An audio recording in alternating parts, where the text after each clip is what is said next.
नमस्कार, आपण पाहतात नमस्ते फलटण युट्यूब चॅनल आणि मी राजकुमार गोपने। एक धक्कादायक बातमी समोर येत आहे ती सोलापूर जिल्ह्यातील मोहोळ तालुक्यातून। मोहोळ तालुक्यातील पेनूर या गावामधील एका 13 वर्षीय शेतकऱ्याच्या मुलाने मोबाईल दिला नाही म्हणून आत्महत्या केल्याचा प्रकार घडलेला आहे। दिनांक 1 मार्च रोजी संध्याकाळी 7 वाजण्याच्या सुमारास ही घटना घडली आहे। आपल्या आई वडिलांकडे त्याने मोबाईल मागितला आणि आई वडिलांनी त्याला नकार दिला। यशराज असं या चिमुकल्याचं नाव आहे। 7वी मध्ये शिकत असलेल्या यशराजने आपल्या वडिलांना मोबाईल मागितला पाहण्यासाठी आणि वडिलांनी मोबाईल दिला नाही आणि यानंतर रागाने यशराजने घरामध्ये जाऊन साडीच्या साह्याने गळफास घेऊन आत्महत्या केल्याचा धक्कादायक प्रकार घडलेला आहे। पालकांमध्ये दिवसेंदिवस लहान मुलांना मोबाईल घेण्याची सवय वाढत चाललेली आहे आणि त्याचे दुष्परिणाम आता समोर येत आहेत। अनेक लहान मुलांना मोबाईल न दिल्यास रागाने टोकाचे पाऊल उचलण्याचे प्रकार घडत आहेत। यामधलाच हा एक प्रकार घडलेला आहे।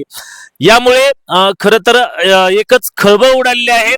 यशराजने आत्महत्या साडीच्या साह्याने गळफास घेऊन आत्महत्या केली। या ठिकाणी तात्काळ आई वडील घरामध्ये गेले, मात्र तोपर्यंत यशराजने गळफास घेऊन आत्महत्या केली होती आणि त्यामध्ये आत्महत्या केली आणि त्याचा जीव गेला होता। यानंतर मोहोळ पोलिसांमध्ये याबाबत आकस्मिक निधन झाल्याचे गुन्हाही दाखल करण्यात आलेला आहे। या घटनेच्या अनुषंगाने एकच पालकांना सांगणं आहे की मोबाईलचा वापर हा मुलांच्या जीवावरती बेतत असून आई वडिलांनी याबाबतची काळजी घेणं गरजेचं आहे।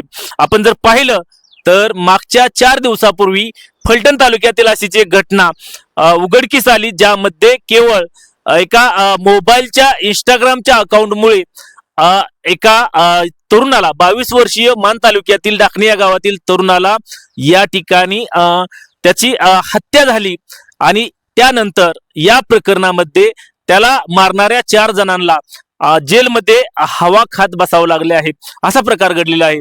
त्यामुळे पालकांनी खऱ्या अर्थाने आपल्या पाल्यांना मोबाईल देताना विचारपूर्वक देणं गरजेचं आहे। चांगल्या कामासाठीच मोबाईल देणं गरजेचं आहे। मात्र जे अल्पवयीन मुलं आहेत, 18 वर्षाखालील मुलं आहेत, या मोबाईलचा गैरवापर करत आहेत आणि मोबाईलची सवय लागल्यानंतर त्यांना त्यापासून परावृत्त करणं पालकांना जड जात आहे। त्यामुळे खऱ्या अर्थाने पालकांनी याकडे गांभीर्याने लक्ष देणे गरजेचं आहे। आपण जर आमच्या नमस्ते फलटण युट्यूब चॅनलवरती पहिल्यांदा असाल तर आमचे नमस्ते फलटण युट्यूब चॅनल आपण सबस्क्राईब करा, बेल आयकॉन दाबा, जेणेकरून आमचे नवनवीन व्हिडिओ लवकरात लवकर थेट तुमच्यापर्यंत पोहोचतील। व्हिडिओ आवडल्यास लाईक आणि शेअर करा। आजच्या व्हिडिओमध्ये इथेच थांबणार आहोत।